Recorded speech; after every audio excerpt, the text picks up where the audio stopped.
If you have sensitive or acne-prone skin, you know how frustrating makeup can be. You buy all the right products, follow all the tutorials, but somehow your foundation still looks patchy. Your skin gets irritated or you end up breaking out the next day. I've been there. I'm Christina and this is the Beauty Gossip. Grab your coffee, hit subscribe and let's glam together. Today I want to share 7 common makeup mistakes that I personally made and how changing them made my skin and my makeup look so much better. Let's start.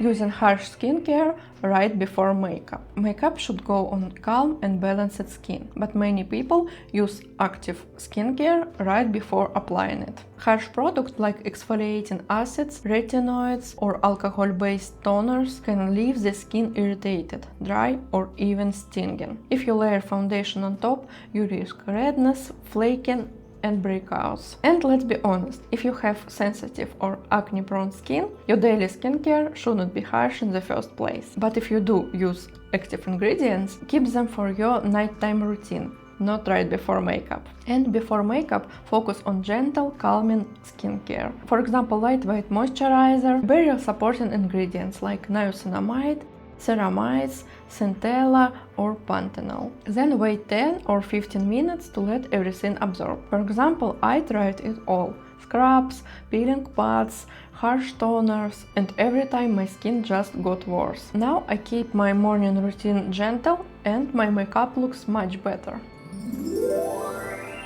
Skipping primer or using the wrong one. Primer isn't optional, it's the bridge between skincare and makeup. Without it, foundation can sink into dry patches or slide off oily zones. And if you use the wrong one, like heavy silicone or overlay mattifying primers, it can make things worse. But what works better? Mixing. Use a hydrating primer or moisturizer on dry areas and something mattifying only where you get oily. For example, I used to mattify my whole face, and I could not figure out why my cheeks looked so dry. Now I use the Mind Over Matter Oil Blotting Stick from Florence by Mills on my T-zone and Embryolisse Moisturizer on my cheeks, and it changed everything.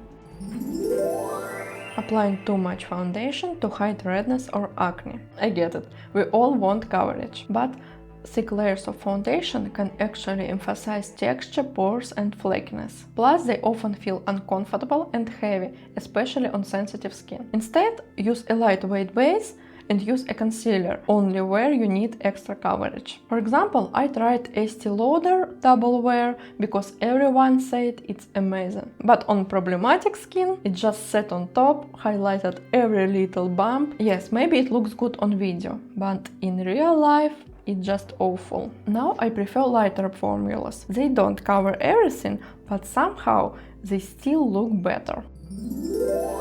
Using products with fragrance or comedogenic ingredients. Even clean or expensive products can contain fragrance, essential oils or heavy ingredients like coconut oil that clog pores or irritate the skin. And if your skin is sensitive, fragrance is often the hidden enemy. Look for products labeled non-comedogenic and fragrance-free, especially for foundation, concealer or blush. For example, my skin really reacts to fragrance, and it doesn't matter if it's makeup or skincare, it just gets angry. And I've also learned to be really careful with oils. They are not bad for everyone, but they are definitely not for every skin type.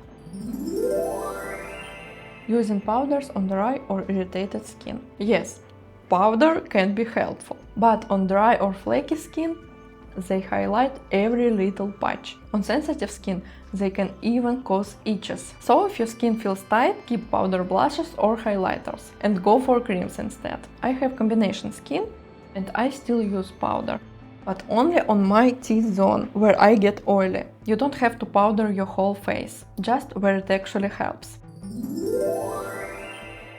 Using dirty tools. Brushes and sponges collect product, oil and bacteria. And if you have sensitive skin or acne, it can cause real problems. Make sure you wash your sponge every couple of days and your brushes at least once a week. Also, clean towels and pillowcases. I use disposable face towels and change my pillowcase often, and it really helps.